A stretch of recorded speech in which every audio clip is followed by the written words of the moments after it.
Hello everybody, my name is Mike and I'm from Funjible Games. We're a Web3 hosting platform for anything gaming related, so just head over to fungible.games and you can find any of these Web3 games, including our today. And coming up first, we have Martin from 9-bit. It is think of Steam meets tokenization, and we will be talking about Web3, but Martin's going to give us some Web2.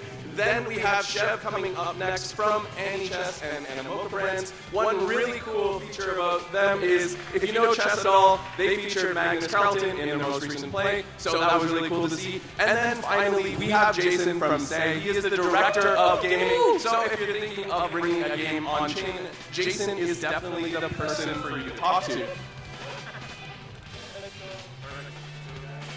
Yep. Okay, so starting off this talk, this year and last year has been a challenging time for all things Web3 games, if you've been in the space. Yeah, exactly, we all agree, so we can cover that. So what I might do is start off with Anichess. It was really cool to see that you guys had peak of 100,000 monthly active players. That was really cool. How have you found the transition of the past few years in Web3 gaming? No, actually, first of all, this is Chef speaking. I am very honored and proud to be here. Just want to praise Jesus because I got cancer last year and then I am recovered now. So Jesus saved my life. Hallelujah. So yeah, I want to say, like, apparently gaming is tough, right? The past few years, and I think the games that stayed normally survived a few cycles already. Like for example, we have been building Anichess for the past 3 years, been through ups and downs in every cycle. And I think one thing that really want to take out is you really need that fun game and that community where people really stay and play your game. Instead of just having a random game, slapping on some airdrop mechanics, and then say, this is GameFi. Because this is not. This is just a skin of Web2 game with tokens, right? This can't keep your community together because they will just hop from your project to another project. So I guess that is the biggest kind of takeaway for the previous years. Yeah. And then Jason, your thoughts on, because you're from an actual platform, say, you have to deal with finding new games, and it is a tough market right now. So how are you finding the whole experience? I think right now, a lot of games are kind of pivoting their strategy. Right? Even for say, what we are trying to do is we are not actively looking for games that is starting from scratch. We're actually looking for games that is like, mainly on Play Store, Steam, with existing users. And then from there, we try to pitch to them what is actually on blockchain. And then we bring them on top of Say, and then we try to educate them, what are the things that they can do to incentivize their users, to drive on-chain metrics, and what's the main reason why it should be on-chain, right? So like digital ownership, different assets, and stuff like that. So this is the kind of strategy that we are looking at, and it's kind of working quite well for us. Right now, we have over 50 million users. According to that radar, over 80 games that's live on Say. So I think we are doing pretty okay. Okay, and then since you brought up digital assets and stuff there, Martin, I'll start with you. So you're on the Web2 side, but also Web3 side. But how are you finding with people actually, do people care about digital assets? And I think the gaming ecosystem itself, by the way, I'm Martin. I'm the head of Web3 for the 9, which is actually a NASDAQ-listed internet company, specializes in internet gaming. We are the one that brought World of Warcraft, for those World of Warcraft users, into Asia since 2004. And we're also into Bitcoin mining and also AI. So that is the background of my company. So I think gaming ecosystem has been growing. The market is not dying. It's just that with the introduction of Web3 into the gaming ecosystem, I guess there was a bit of noises and switch of directive strategies, like what Chef say, that end of the day, for a game to be successful, is the game design and the game economics, not the tokenomics. However, in the past, the first version of Web3 games that we see, the emphasis was too much on the tokenomics. That's why you might have users acquisition quick over the first launch of 1 to 3 months, but the retention is going to be zero because they missed out the game fundamentals of game design and game economics. I mean, quick introduction about what Nibit does is we are actually the next Steam with a token model because we bring all the big title games for every gamers to still consume on the platform.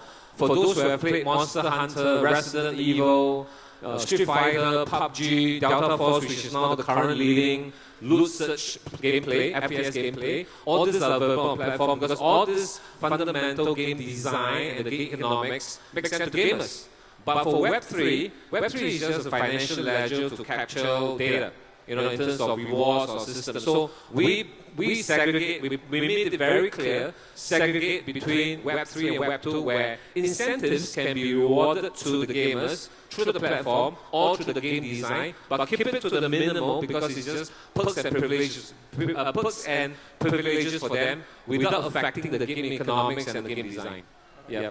And I just wanted to circle back to digital assets and if players can care, because recently at Anichess we had a partnership with Pudgy Penguins and things like that. So you also have a strong community, and I was just curious, do the players actually care about these digital assets? What's your feedback from that? Oh, definitely. You can ask some of our community members here, Rongo and family from Anichess OG right there. We literally just launched our Eternals collection. PFP is actually a free mint on the ETH mainnet, and then 80% of that is actually going to players who played the game for almost 1 to 2 years, right? Like looking into data and really selective to drop to the real OGs, and they love it, right? From free mints, still holding a floor of 1.2K. Like 0.3 ETH. It's pretty impressive, I would say, and definitely we have Diamond Hands community, and people do care, right? Because these are also like life-changing money, for some of the players as well. So I would definitely say digital asset is still something that people really care. And if they play the game that they love, but at the same time they get to win something that is tradable, ownable, and you can grind it hard, you can be competitive, and you can be good and also win that asset and change it into some money or some status. Players love it. So I think you've been able to demonstrate that people can actually care about digital assets, but so many games out there are really struggling to get people to care. Can you just fill me in on what you think they're missing?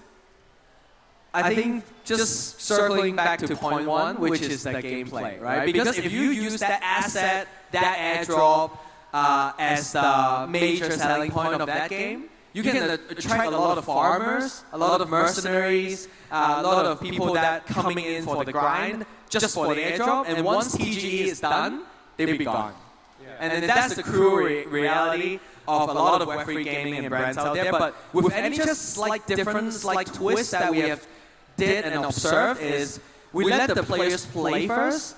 After 1 to 2 years of building, now almost 3 years in the building, we start to drop real handsome rewards to them, and we be selective as well to really look at the data and drop to the right people in the right hands. Then we actually reward the real community and real players instead of just the farmers.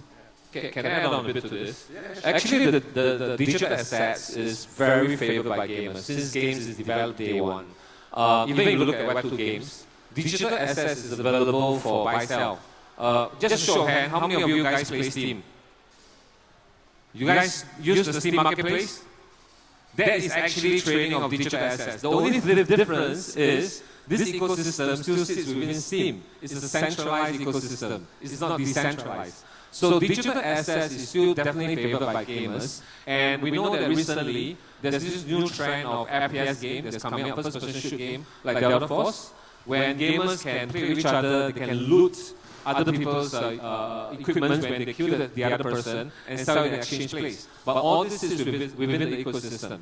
So for just some, because I personally incubated close to about 50 Web3 Game 5 companies way back then. So we realized the trend that gameplay is very important. Whether these assets make sense in the game, because if it does make sense in the game, it helps them to bring up to the higher level, increase retention. Then this digital assets value will get higher and higher. But remember, game developers need to sell these assets to make money.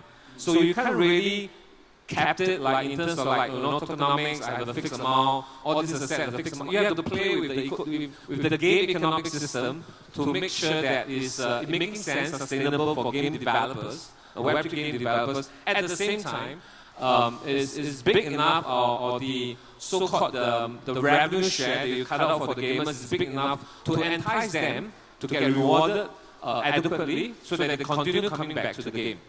That will be probably my kind of high-level, understanding about digital assets. There needs to be a reason for people to care and then go in there. And then, for those of you who don't know, Jason here was a competitive gamer doing things like Dota, Counter-Strike, and all that. So you know what gaming's all about, the core. You know the fun, the feeling of it.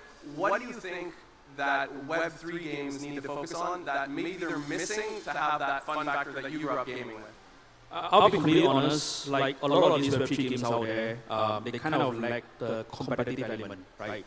Like what makes Web2 games so successful is they have the community, they have esports, right? There's tournaments that they look out for, like TI for Dota, there's like, Valorant tournament, there's like Worlds for League and stuff like that. And in Web3, none of these games have actually done that, right? And this is something that we are really missing. And it's been so many years since Web3 gaming has, been in the space. But nobody has really done that, mainly because there isn't a strong community. Like for example, corporates, or for example, esports team themselves, or even players themselves want to be part of this ecosystem or community. So once we are able to scale that side, we will start to see more players, more people looking at it. Because at the end of the day, people want competitive element, they want prize pool, they want something to look out for. And what's the best thing that could happen? Seeing your own game live on TV. Right, having live on stream and stuff like that, and people watching to play your games. So I think for developers, we should be working towards that direction, and I think that's something that we are kind of lacking in the space today. So then, on that same note, like if we talk about a big game that was supposed to crush it with all their marketing budget and everything like that, off the grid, they did get YouTubers like Ninja, Tim the Tatman, Scump, and everything, and it was pretty hyped there for a couple weeks, but then kind of fizzled out. So can you let us know what you think these type of teams need to do? Yeah, I think what really, I would say fell off the radar, but I think what they could have done in a different way would be, instead of working with like big brands or big influencers, they could focus more towards like, esports team, right? Getting esports team to invest in teams to play their game, getting more, smaller influencers who can actually promote their game for a longer period of time, right? Rather than having like Ninja playing for like, a short time, having his skin in the game, what does that do, right? I think that's something that, they need to think about. Having big branding, big participation doesn't mean conversion straight away. We need to look at what, Martin is saying earlier, longevity of games. I think this is something that is very important.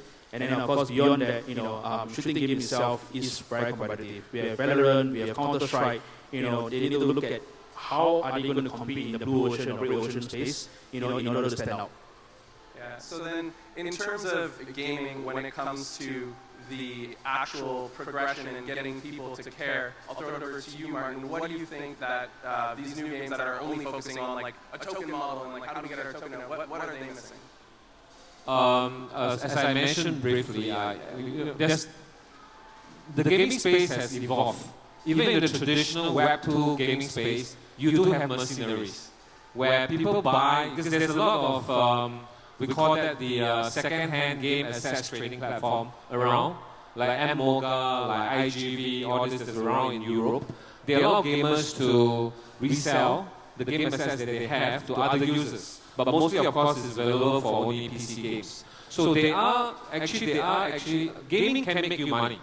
It's not just allowing the game developers to make money. Gamers do be able to make money. Even for esports team, they can make money playing the game because of not just the tournaments, but including like peripherals, like their so-called collectibles, and anything to revolve within the ecosystem. So my personal view is for a game to be successful, it still goes back to the fundamental. It's the game design, the game economics, making sense. Never put the focus on the tokenomics. It's just like giving rebates back to the users for them to enjoy playing the game while getting some upsides, which 90% of the time, these upsides will be used to rebuy certain items within the games. Then that should give the longevity of the gameplay rather than having a short lifespan, it also give a more sustainable model to game developers like Chevan and many others out there that's trying to make the game Web3 game sustainable. Now, of course, we have the ecosystem like Say, which is currently the most active in terms of recruitment of the Web3 game players. Not just the game companies, but as well as community. So gamers are there. Gamers love to play different new games. I mean, currently on our platform, we're trying to talk to Whiteout Survival. I'm not sure anyone of you played that. The Whiteout Survival, the winter game, is an SLG game where it's popular #1 in Google Store, Apple Store.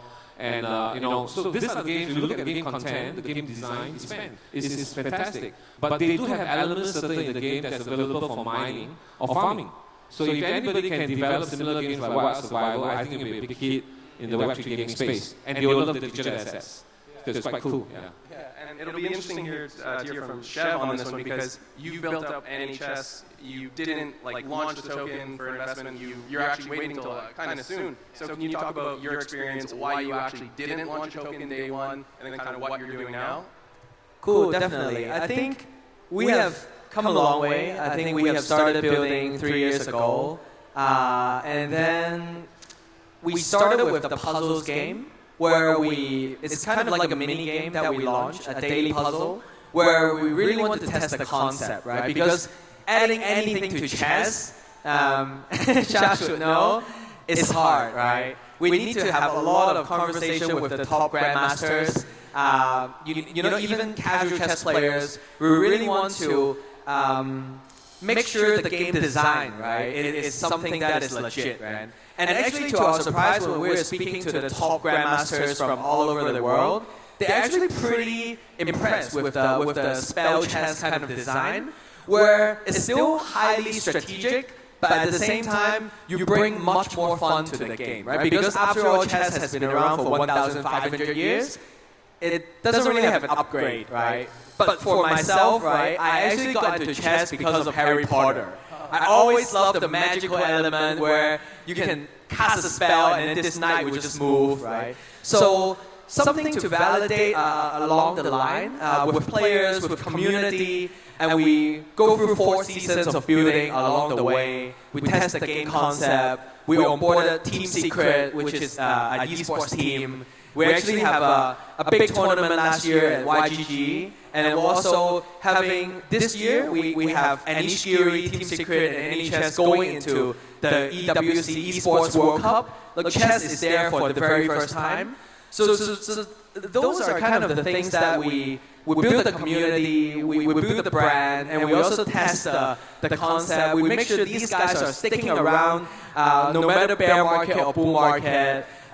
Then we decide gradually, okay, now is the time to drop the NFT. Now is the time to potentially drop the token. And we want to make sure there is day one utility for the token and more than one utility as well, because you don't want people to just get the token and only thing they can do is to dump, right? Because you want them to already can buy some skins, or they can buy into some tournaments, or they can stake it for some governance power and so on, so that you have these whole tokenomics loop around the fun game and the community that is already, shown and proven. Just one question to Chev, because you're talking about chess, right? Are you going to start introducing more game portfolios into your platform, like the Chinese chess, like Weiqi has been around for 3,000 years, like Dam? People have kind of lost. At my days, I played Dam. I'm not sure whether you guys played Dam, the red and black color thing, or Tello. All that kind of stuff. I think it would be good to go down that line because it's kind of a revival back again to all these puzzle games. Chess could be your first flagship, but we've introduced like Weiqi. I'm not sure if those people understand the Chinese Weiqi. It's been around for like 5,000 years, I think.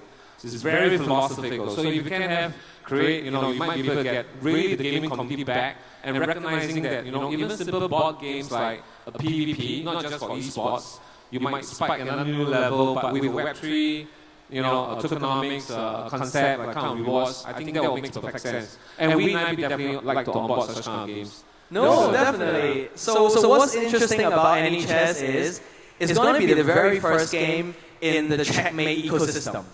And that token that we're launching is called Check. Right? So check it out, check everything. There's this fun teaser trailer that is going out pretty soon. But that check token will power the whole ecosystem of these nostalgic games, and with Anichess as the very first one. So definitely checkers, Chinese chess, Japanese chess, Go chess. Actually, with the team, Tom right there, our product lead, the team, we kind of transformed ourselves into a bunch of fight coders these days. Because these days with like Cursor and different fight coding platforms, it's actually pretty easy to build like mini games, like chess, right? Chess, Go chess, and even we built this game called King's Gambit, which is like a survivor game, but use some chess logics. But make sure you try it because if you go across 1,000 points, you actually get some cool merch. So, but yeah, this token is actually gonna power the whole ecosystem of games and communities around it. So, yeah, definitely. And then if you guys don't know, Chevan was talking about the Anichess setup is right behind us. So when the talk is over, you can go over there and check it out and play it. Now, we probably have time for one more question. I'd love to get everybody's feedback on this. I'll start with you, Jason, especially you have an interesting perspective in that you're from the blockchain layer and you have projects coming, applying for you. And so you see a lot more than what the average person would see. And one of the main things that we're seeing, especially at Funjible Games, over the past year or so, a lot of people are like, is crypto gaming dead? Is Web3 gaming dead? We had this crazy hype cycle in 2020, 2021, and then now because they're used to like the excitement of altcoin season and all those things, we're just simply not seeing that right now. So to those people who do ask, is Web3 gaming dead? From your perspective, can you fill us in on that? I would say this is definitely an interesting one. Like, I would like to address in the way whereby I think first and foremost, we don't want to really classify them as Web3 gaming. Right? I think gaming in general is just gaming, right? I think blockchain is just a technology, right? Does players really care what chain we are on? They don't, right? But developers may care, right? They may care about the gas fee, they may care about the time to finality, Of course, right now, Say has the fastest time to finality. So I think these are the kind of aspects that players and developers, they would definitely look at. I think back to whatever Chev and, Martin is saying, game loop, game economies is what makes sense. I think first and foremost, the game must be fun. Right? It doesn't matter if the game is actually on a blockchain or not, right? Developers themselves, they can just customize certain, data that's on chain. The players doesn't have to know, right? Like for example, if today I'm basically buying FX, right, from maybe a bank, you don't even know where the currency is coming from. They could have done certain things on the back end. So this is the kind of like sentiment, or this is how the structure should be like, in the space. So I think back to your questions, no, I don't think it's dead. I think there's a lot of things that we still have to look at, and that's why, a lot of different strategy we are pivoting into, it's kind of making sense. We've been doing that for the past 1 year now, and we are kind of like seeing the rewards. In fact, a lot of Web2 developers right now, they are coming to Say because they have seen what we can do, right? Not just on a technology front, but rather, what kind of inputs we can give them as a player myself, as a developer as well. Like, how do they improve their retention metrics, day 1, day 7, day 30, right? How do they make players spend more, right? What is ARPU like? And when they actually should market their game, right? Not simply just like, slap a big brand and say, look, this is my game. No. Right? For example, if you talk about mobile games, then of course we have to look at Southeast Asia, APAC. There's no reason for us to really look at like, EU, NA, where the CPI is going to be so high. So there's a lot of these kind of things that we advise our partners and BD platforms as well. Yeah. Okay, great. So it's nice to hear your perspective that there's still hope. One thing before I move on to Chev is, because you're an ecosystem, is there any games from Say that you think people should check out? Like, try and only pick 1 or 2? Yeah, I would say Final Glory is one of the AAA MMORPG that's cross-platform. It's kind of underrated because, a lot of people haven't really heard about it. And just last month, when we first featured the game at GM Vietnam, everybody was so shocked that this is actually a Web3 game. Right? First and foremost, mobile, PC, cross-platform, that's one of it. And then we have games like, Archer Hunter with like over 5 million downloads. They're also live on Play Store right now. Okay, great. So definitely check those out if you haven't already. And now, Chev, your opinion, is Web3 gaming dead? I think, very honest, if it is really a definition question, right? If we define Web3 gaming as something like Axie Infinity before, where people need to go through all the fuss to create MetaMask account, buy the Axie, which is very expensive. I actually personally bought it at the peak. And then you need to go through the Discord and everything to just start playing. And also, like that is one definition. The second definition is if you just play the game for token airdrop and rewards, that is definitely dead, right? Because as what we have kind of collectively mentioned, game design, the funness of the game should definitely come first. And people already know, like these days, game developers already know. And we're all building towards easy onboarding and bringing potentially Web2 game into Web3, bringing the masses, like chess, 600 million of users onto Web3. So the games are already changing, and the ways that people build are already changing.